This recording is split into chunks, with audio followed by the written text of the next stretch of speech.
नमस्कार। कैसे हैं आप सब? I'm पूजा, आपका अपने YouTube चैनल मैथ्स विद पूजा में स्वागत करती हूँ। तो दोस्तों, लास्ट लेक्चर्स में हमने मैट्रिसेस का इंट्रोडक्शन किया था, उनकी एडिशन, सब्ट्रैक्शन, उनका माइनस करना, उनका हमने कुछ स्केलर मल्टीप्लिकेशन, कुछ प्रॉपर्टीज की थी। उनके ऊपर बेस्ड हमने कुछ न्यूमेरिकल्स किए थे, उनकी बेस्ड हमने कुछ क्वेश्चंस डिस्कस किए थे। आज हम उन्हीं पीछे वाली चीजों को जोड़ते हुए और हमारी कहानी को आगे लेके जाएंगे। जैसे हमारा मौसम बड़ा औसम है, वैसे ही हमारा जो आज का कंसेप्ट है वो भी बेहद ही प्यारा और बहुत ही खूबसूरत बनेगा। अरे भाई, आप और हम मिलके इसे खूबसूरत बना देंगे। तो आज करेंगे हम मैट्रिक्स की मल्टीप्लिकेशन कैसे की जाती है। तो जब ए कोई हमें मैट्रिक्स दे रखी है और बी दूसरी कोई मैट्रिक्स है और हमें उन दोनों की क्या करवानी है, मल्टीप्लाई करवानी है। तो मल्टीप्लाई करवाएंगे, ये एक आपका ऐसा छोटा सा पॉइंट है, बिल्कुल छोटा सा पॉइंट है, जो कि आपके ग्रेजुएशन और पीजी तक के स्टूडेंट्स भी इसके अंदर कंफ्यूज रहते हैं। और वो कंफ्यूज किस लिए रहते हैं कि जी पहले वाले का रो दूसरे वाले का कॉलम, जी कैसे होगा। अरे भाई, हमें ऐसे नहीं होना, हमें अपने हर एक कंसेप्ट को जीरो से उठा के और ऊपर तक लेके जाना है, हमें हर एक कंसेप्ट को क्लियर करना है। तो चलिए, मान लीजिए हमारे पास में एक मैट्रिक्स ए है जिसके एलिमेंट्स हमें ए आई जे की फॉर्म के दे रखे हैं और जो कि है एम क्रॉस एन ऑर्डर की। बी हमने कोई मैट्रिक्स मान ली जिसके एलिमेंट्स हमें बी आई जे फॉर्म की दे रखे हैं और जिसका ऑर्डर है पी क्रॉस क्यू का। अब ए को हम बोलेंगे प्री फैक्टर, क्योंकि जब ए की और बी की मल्टीप्लाई करवाएंगे तो ए बनेगा प्री फैक्टर और बी बनेगा पोस्ट फैक्टर। और दोनों की मल्टीप्लाई करवाने की मेन कंडीशन जो अब बताने जा रही हूं, जो कि बहुत ही जरूरी है, उसकी क्या कंडीशन होगी कि पहले वाले के कॉलम दूसरे वाले की रो के इक्वल होंगे, तभी आपकी दोनों जो मैट्रिसेस हैं उनकी मल्टीप्लिकेशन होंगी।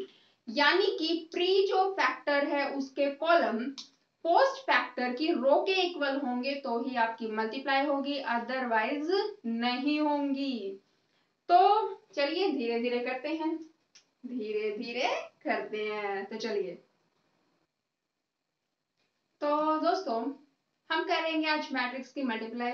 उसका एक क्वेश्चन मैंने आपके सामने लिखा है। तो उससे पहले मैं आपको इनकी कुछ प्रॉपर्टीज बता देती हूँ कि मैट्रिक्स जो है उनकी मल्टीप्लिकेशन हो सकता है कम्यूटेटिव हो और हो सकता है ना हो। मैट्रिक्स जो है डिस्ट्रीब्यूटिव की प्रॉपर्टी शो करती है in the case of addition. Matrix आपकी एसोसिएटिव हो जाती है। तो ये मैट्रिक्स की वो प्रॉपर्टीज हैं जो हमें in the form of numericals prove भी करनी पड़ती है। तो चलिए धीरे धीरे प्रूव करते हैं, धीरे धीरे से करते हैं। चलिए, तो यहाँ पे मल्टीप्लाई करते टाइम सबसे पहले जो अभी आपको बताया था, क्या बताया गया था कि पहले वाले के कॉलम दूसरे वाले की रो के इक्वल होने चाहिए। 1 2 3 4 4 तो है ही नहीं, मतलब 1 2 3 और 1 2 3 पहले वाले के कॉलम दूसरी वाले के रो के इक्वल बन गए, तो मल्टीप्लाई कर सकते हैं। कीजिए, ए मल्टीप्लाई बी करेंगे, पहले वाले की रो दूसरे वाले के कॉलम के साथ मल्टीप्लाई करेगी, पहले वाले की रो दूसरे वाले के कॉलम के साथ मल्टीप्लाई करवाएंगे। और कैसे करेंगे, थोड़ा सा ध्यान से देखिएगा। 2 1 2, 2 एकम 2, 3 की गुणा करेंगे 3 के साथ 9, 3 दिया 9, 4 की -5 के साथ -20। सेम केस फर्स्ट रो की हम करेंगे सेकंड कॉलम के साथ, 2 दूनी 4, 3 चौके 12 और 4 छिक 24। अब हम करेंगे सेकंड रो की फर्स्ट कॉलम के साथ, -1 की 1 के साथ -1, 2 3 6 और यहां से माइनस माइनस की मल्टीप्लाई प्लस और 5 5 25। सेकंड इसके करेंगे हम इसके साथ, -1 की 2 के साथ -2, 2 4 8 और -5 प्लस में 6 माइनस के 30 हो गया इतना। अब हम इनको ऐड कर देते हैं। ऐड करेंगे यहां से 9 टू 11 11 माइनस 20 माइनस 9। चलिए यहां से बच गया 6 माइनस 1 5 5 प्लस 25 30। यहां से देखें तो 24 और माइनस में 12 12 12 प्लस 4 16। यहां से -8 -2 माइनस के 10 -10 -30 माइनस के 40 और ये हो गई आपकी मल्टीप्लिकेशन। तो देखिए कितनी इजी थी। अरे आपने 2 बार पेन इधर से उधर घुमाया और आपकी मल्टीप्लाई। और हमसे ये काम पूछ लिया जाता है हमारे छोटे क्वेश्चंस के अंदर। तो सोच लीजिए 1 से 2 बार आपने सिर्फ ट्राई करना है और हमारे जो छोटे क्वेश्चन है और हमारे जो इनसे रिलेटेड जो बड़े क्वेश्चन होंगे वो तो चुटकियों में हो जाने हैं। तो चलिए इससे आगे हम इसी के ऊपर बेस्ड कुछ और न्यूमेरिकल्स कुछ और हमारे क्वेश्चंस ट्राई कर लेते हैं। तो दोस्तों आपके सामने अभी यहाँ पे 3 क्वेश्चन लिखे गए हैं जिन्हें हमें अलग अलग तरीके से क्या करना है, प्रूव करना है। काम वही करना है, मल्टीप्लाई करना, बट उनकी रिक्वायरमेंट उनकी कंडीशंस कुछ अलग अलग दे रखी है और अब हमें वही प्रूव करनी है। तो देखिए पहले में इसने मैट्रिक्स ए दे रखी है, दूसरे में इसने मैट्रिक्स बी दे रखी है और हमें प्रूव करना है कि A B not equal to B A. जब अभी स्ट्रक्चर के आपको स्टार्टिंग में बताया था कि हो सकता है मैट्रिक्स की मल्टीप्लिकेशन कॉम्यूटेटिव हो सकता है कॉम्यूटेटिव ना हो, तो बस हम वही प्रॉपर्टी को प्रूव करेंगे। बोला है कि कॉम्यूटेटिव नहीं है तो पहले ए बी करेंगे फिर बी ए करेंगे। देखिए ए बी मतलब पहले ए मैट्रिक्स आएगी आयोटा 0 0 माइनस आयोटा और फिर बी मैट्रिक्स बी है आपकी 0 आयोटा आयोटा 0। ए की मल्टीप्लाई आपने बी से करनी है, क्या मिलेगा इसकी जब आप इससे करोगे आयोटा की 0 से की 0 और यहाँ पे 0 की आयोटा से करोगे 0। ओवरऑल आपको क्या मिला यहाँ पे 0। सेम जब आप इसके यहां से करोगे आयोटा की मल्टीप्लाई आयोटा से करोगे आयोटा स्क्वायर और आयोटा स्क्वायर की वैल्यू क्या होती है आपकी -1 तो आपको मिल गया -1। जब आप इसकी मल्टीप्लाई इससे करोगे 0 की 0 से करोगे 0 और माइनस आयोटा की प्लस आयोटा से करोगे माइनस आयोटा की plus iota minus iota square iota square की वैल्यू -1 एक -1 ऑलरेडी है तो मिलेगा +1 तो ये मिल गया आपको +1। जब आप इसकी इसके साथ करोगे 0 की आयोटा के साथ 0 माइनस आयोटा की 0 के साथ मल्टीप्लाई करोगे 0 तो हमें मिल गया ये 0। अब हमें क्या करना है ए बी तो आ गया, अब हमें बी ए फाइंड करना है तो चलिए बी ए कर लेते हैं। बी मैट्रिक्स 0 आयोटा आयोटा 0 और ए मैट्रिक्स है आयोटा 0 0 माइनस आयोटा। कर दीजिए मल्टीप्लाई। इसकी मल्टीप्लाई जब आप इससे करेंगे 0 की आयोटा से 0 आयोटा के 0 से 0। जब आप इसके यहां करेंगे ये तो 0 हो जाएगा आयोटा की आयोटा से आयोटा स्क्वायर की वैल्यू -1 और एक माइनस आपका ऑलरेडी है तो बन जाएगा +1। जब आप इसके यहां करेंगे आयोटा आयोटा की मल्टीप्लाई आयोटा स्क्वायर उसकी वैल्यू -1 बाकी 0 यहां से जब मल्टीप्लाई करेंगे 0। अब अगर हम इन दोनों केस को जब मैच करेंगे इन दोनों को तो क्या वैल्यू सेम है? नहीं भाई, यहाँ पे ये पोजीशन देखिए और ये वाला एलिमेंट देखिए, ये एलिमेंट और ये एलिमेंट माइनस का डिफरेंस है और माइनस का डिफरेंस हो गया इसका मतलब A B not equal to B A. तो यही तो हमें क्या करना था प्रूव, इसी सा है हो गया। अब देखिए उसके बाद में हमारा ये क्वेश्चन है जो हमें करना है। तो देखिए यहां से करते हैं इसको स्टार्ट, जिसमें हमें एक मैट्रिक्स दे रखी है और उसके मल्टीप्लाई में हमें दूसरी मैट्रिक्स एक्स दे रखी है जो कि हमें फाइंड करनी है और उसके इक्वल में हमें एक और मैट्रिक्स दे रखी है। इक्वालिटी का केस हमने चैप्टर जो हमारा इसका ही चैप्टर लेक्चर फर्स्ट था उसमें किया था। चलिए हम करते हैं। यहाँ पे ये मैट्रिक्स 5 1 4 1 होगी इतनी। कंडीशन क्या थी, पहले वाले के कॉलम दूसरे वाले की रो के इक्वल होने चाहिए। पहले वाले के 2 कॉलम है तो x की भी क्या होंगी, 2 ही रोज होंगी आपकी। तो मान लेते हैं A B C D, हमने कोई ये मैट्रिक्स कंसिडर कर ली, x की हमने ये मैट्रिक्स बना ली, इक्वल टू 1 1 माइनस 2 3। अब कर दीजिए मल्टीप्लाई, इसकी आप यहां से करेंगे, कीजिए 5a प्लस 4c, इसकी जब यहां करेंगे तो मिलेगा आपको 5b प्लस 4d, जब यहां करेंगे तो मिलेगा a प्लस c, और जब इसकी यहां से करेंगे तो मिलेगा b plus d, equal to आ गया आपका 1 माइनस 2 1 3। अब हमें क्या करना है, कंपेयर करना है, कीजिए। कंपेयर करने के लिए हमारा क्या बनेगा, हमारे पास में 5a plus 4c equal to 1, और a प्लस c यहां से बन गया 1 के इक्वल। सेम हमारा यहाँ 5b plus 4d equal to minus 2 और b plus d equal to 3 हो गया इतना। यहां से a की वैल्यू माइनस c, ठीक है, इसको उठा के यहाँ पुट कर देते हैं, मैं थोड़ा साइड में कर देती हूँ। a की जगह पे माइनस c करेंगे तो 5, a की जगह पे माइनस c प्लस में 4c equal to 1, minus 5c plus 4c minus c और इक्वल टू 1, c की वैल्यू -1। c की अगर -1 है तो a की वैल्यू क्या हो जाएगी, 1, यहां पे पुट करेंगे। अब यहां से देखिए b इक्वल टू, सॉरी भाई, यहां से थोड़ा सा हम इसको,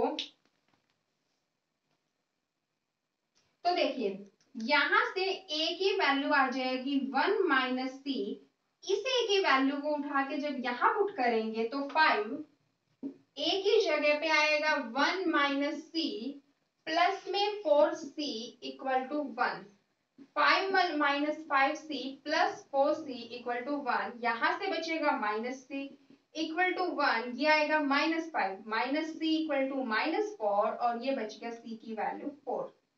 आगे c की वैल्यू 4, c की वैल्यू को उठा के जब हम यहाँ पुट करेंगे तो a की वैल्यू आएगी -3, हो गया।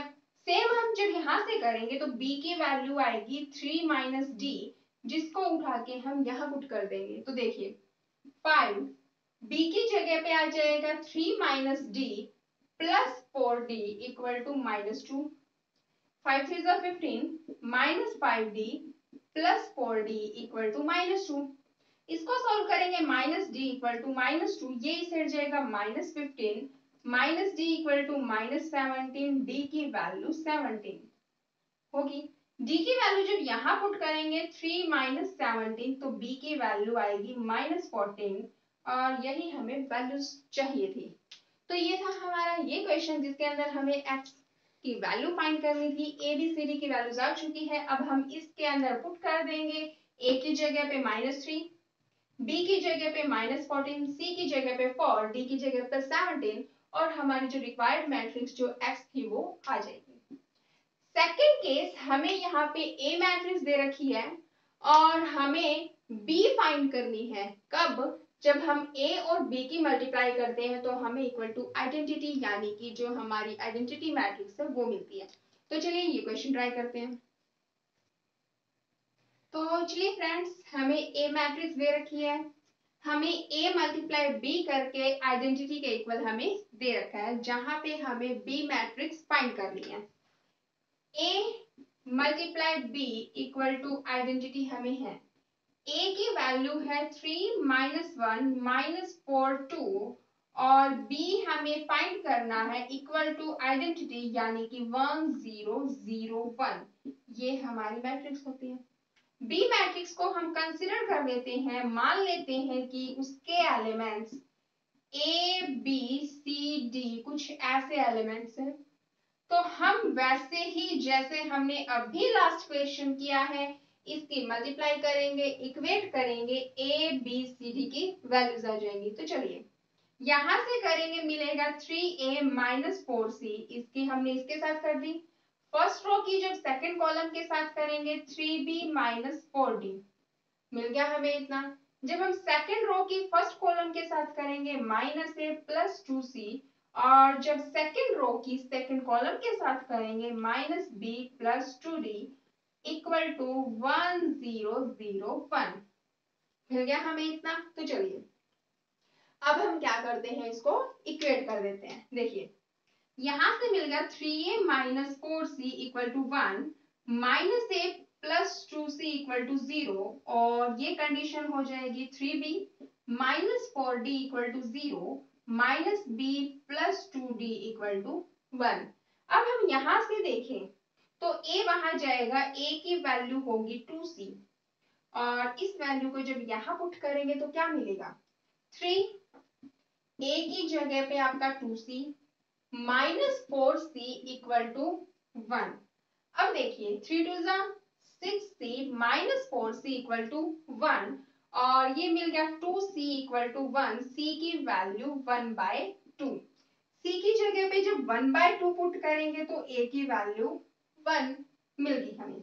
यहां से देखें तो 2d equal to 1 plus b और जब इस वैल्यू को उठा के हम यहाँ पुट करेंगे तो देखिए यहां से हम एक काम कर लेते हैं, हमारी b की वैल्यू फाइंड कर लेते हैं, काफी इजी पड़ जाएगा कैलकुलेशन के लिए। तो b की वैल्यू क्या आ जाएगी 2d minus 1 equal to b और इस b की वैल्यू को उठा के हम यहाँ पुट कर देते हैं। 3 b की जगह पे आ जाएगा 2d minus 1 minus 4d equal to 0। 3 टू जा 6d minus 3 minus 4d equal to 0। 6d minus 4d 2d तो मिल गया 2d minus 3 equal to 0, d की वैल्यू 3/2। जब d की वैल्यू को हम यहाँ पुट करेंगे 2 into 3/2 minus 1 equal to b, cancel करेंगे 3 माइनस 1 2, b की वैल्यू 2। तो हमारी a b c d की वैल्यूज आ चुकी है। हम इस मैट्रिक्स के अंदर पुट करेंगे और हमारी जो रिक्वायर्ड मैट्रिक्स जो हमारी ए मैट्रिक्स है वो आ जाएगी। तो फ्रेंड्स हमने यहाँ पे क्या किया, मैट्रिक्स की मल्टीप्लिकेशन करनी सीखी। एक जो कि बहुत जरूरी बात थी, हमने ये देखा कि जो हमारा प्री फैक्टर है उसके कॉलम्स पोस्ट फैक्टर की रो के इक्वल होंगे तभी हमारी मल्टीप्लाई होगी, अदरवाइज नहीं होगी। ये हमारी नेसेसरी सफिशिएंट दोनों ही कंडीशंस हैं। उसके बाद में हमने यहाँ इनसे रिलेटेड कुछ न्यूमेरिकल्स किए हैं, इनकी कुछ प्रॉब्लम्स डिस्कस की है, कुछ टाइप्स किए हैं। तो नेक्स्ट लेक्चर में हम इनसे आगे कुछ और एग्जांपल्स कुछ और प्रॉब्लम्स डिस्कस करेंगे और इसी के साथ जुड़े रहिए आपके अपने यूट्यूब चैनल मैथ्स विद पूजा के साथ। और अपनी प्रॉब्लम्स का प्लीज कमेंट बॉक्स में कमेंट करके जरूर बताएं। मुझे आपके कमेंट्स का बहुत ही बेसब्री से इंतजार रहता है और आप प्लीज कमेंट करके कमेंट बताएं। इसी के साथ थैंक यू सो मच। जय हिंद, जय भारत।